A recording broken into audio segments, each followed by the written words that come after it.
Sebelumnya terima kasih sekali atas ralat atau pembenahan dari Habib Ali bin Yahya. Karena memang di Jawa itu biasa musamahah.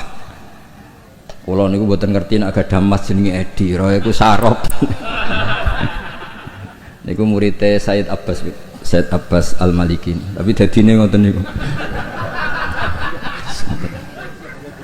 Tapi saya pastikan bahwa Habib Haidar ini teman dekat sama mbah saya, juga sama abahnya Mbak Akhfas Ki Hamid Bedowi. Jadi dulu itu cerita yang beredar, semoga ini tidak termasuk akhta syai'ah atau al-akhta syai'ah. Dulu itu Sayyid Hamzah bin Abdullah bin Umar ini, Sayyid Umar ini gurunya Mbah Mat. Jadi Mbah Mun punya mbah dari ibunya namanya Ahmad bin Su'aib. Itu ngaji sama Sayyid Umar Sato. Di antara khas ngajinya itu harus menghafalkan mahfudzat. Beliau hanya mau ngajar kitab yang bisa dihafalkan, sehingga beliau tidak mau baca kitab besar-besar, karena kalau potongan-potongan Mas Edi kon ngapal majmu' itu kan minal mustakhilat. Ini ku mustakhilat aklan basar Anda. Jadi terus disuruh ngapalkan kitab-kitab kecil, dan itu yang dibawa Mbah Ahmad disarang menjadi muhafadzah. Disyarat untuk alim itu harus muhafadzah hafalannya, tapi sama guru-guru dipakai syarat kenaikan kelas. Tapi saya pastikan bahwa sanad-sanad yang dibaca ini semuanya benar berdasar tulisan versi kita yang Kiai Jawa juga punya tulisan banyak. Misalnya di sini ditulis Sayyid Haidar bin Hasan bin Sodaqah Dahlan bin Zaini Dahlan bin Ahmad Dahlan sampai Syabdul Qadir Jilani, sampai lewat jalur Sayyid Abdul Al-Mahdi sampai Hasan Musanna, Hasan Asibti, dan sampai Rasulullah SAW. Saya bawa manuskrip ini, mungkin jarang yang punya, termasuk mas-mas saya pasti tidak punya ini. Ketika Sayyid ini diantara cucunya, kan kita tahu tadi ya, Habib Haidar bin Hasan bin Sodaqah ya, Haidar bin Hasan bin Sodaqah. Tadi dijelaskan beliau bahwa Sodaqah ini punya saudara namanya Ahmad Zaini Dahlan, yang ma'ruf, yang masyhur, yang ngarang mutamimah macam-macam. Ketika Syekh Mahfud At-Turmusi, ada yang baca At-Tarmasi, ini ngaji di Mekah, sebelum itu ngaji di Basoleh Darat, itu ngarang kitab Al-Manhalul Amim, Syarah Masailut Ta'lim, yang dulu dikarang Bafadol, kemudian lebih dikenal dengan istilah Hasyatut Turmusi atau Hasyatat Tarmasi.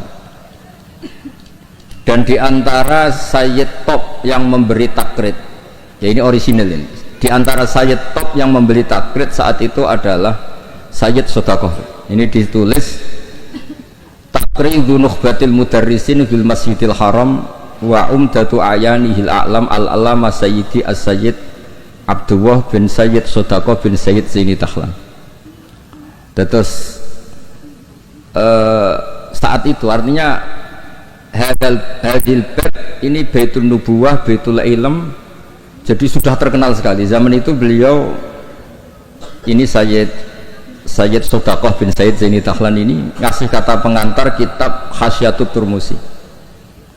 Di antara yang beliau katakan tentang memuji Syekh Mahfud At-Turmusi, beliau juga detail sekali ngendikan di kitab ini ya, Muhammad Mahfud bin Marhum Al-Alama Al-Hajj Abdullah bin Marhum Al-Alama Al-Hajj Abdul Manan At-Turmusi Al-Jawi. Terus cerita-cerita hubungan kita dengan ulama-ulama Haromen, saya muridnya Mbah Maimun. Mbah Maimun punya mbah juga sekaligus guruna namanya Ahmad bin Su'aib, itu ngaji sama Sayyid Umar Sato. Dan di kitab-kitab sanad Sayyid Abi Bakar Sato ini paling kecilnya ngaji sama Sayyid Umar Sato. Di tengahnya terkenal ada Sayyid Utsman. Dulu di era itu yang diantaranya ngaji itu Syekh Abdul Hamid Al-Qudsi. Terus ini cerita-cerita tentang betapa benana wa benahum itu ada lakoh yang luar biasa. Jadi zaman Syekh Mahfud At-Turmusi ngarang kitab itu diantara yang ngasih takrid, ngasih komentar ini Amit ini Sayyid Abdullah bin Sodaqah bin Sayyid Zaini Dahlan. Ini di kitab Hasyatut Turmusi di juz 7. Jadi ketika di akhir juz diterangkan takridat dari beberapa ulama daripada Sadatinal Hasaniyin, yaitu Sayyid Abdullah bin Sodakoh bin Zaini Dahlan. Di antara pujian beliau, karena beliau baca betul kitab Hasyatut Turmusi, inna hadza lahu ta'lif alladhi yaftakhiru bihil amilun. Terus beliau menulis limiti hadza falyamalil amilun fajazallahu mu'allifaha al-jaza al-hasan bifadlihi wa judih wa matta'al muslimina bi baqaihi wa judih. Jadi ini menunjukkan ketika beliau menulis itu masih sugeng. Dan kita tahu Syekh Mahfud At-Turmusi ini adalah gurunya Mbah Hashim. Jadi memang benar dikatakan Habib Ali kalau cerita Mbah Hashim ngaji Syed Ahmad Zaini Dahlan memang nggak mungkin, karena Mbah Hashim ngaji sama Syekh Mahfud. Syekh Mahfud baru ngaji sama Sayyid Abi Bakar Syato. Sayyid Abi Bakar Syato baru ngaji sama Sayyid Ahmad Zaini Dahlan. Memang secara tokoh itu nggak mungkin. Tapi ada beberapa catatan memang kalau Syekhona Khalil, Mbah Soleh Darat dan keluarga besar Kudus Ndamaran itu memang domenangi Sayyid Ahmad Zaini Dahlan, karena tokohnya memang di atas Mbah Hasyim Asy'ari. Saya pernah neliti bahwa Khinatu via Syekh Nawawi Banten itu Syekh Mahfud At-Turmusi sekitar umur 29 tahun. Karena Syekh Mahfud ini dulu ngaji di Mbah Soleh Darat umur 9 tahun sampai 14 tahun. Terus pertama mulazamah Sayyid Abi Bakar Syato itu umur 15 tahun. Lazamahu muddata asri sinin. Beliau ngaji sekitar 10 tahun. Terus ditinggal wafat oleh Sayyid Abi Bakar Syato itu ketika beliau umur sekitar 25 tahun.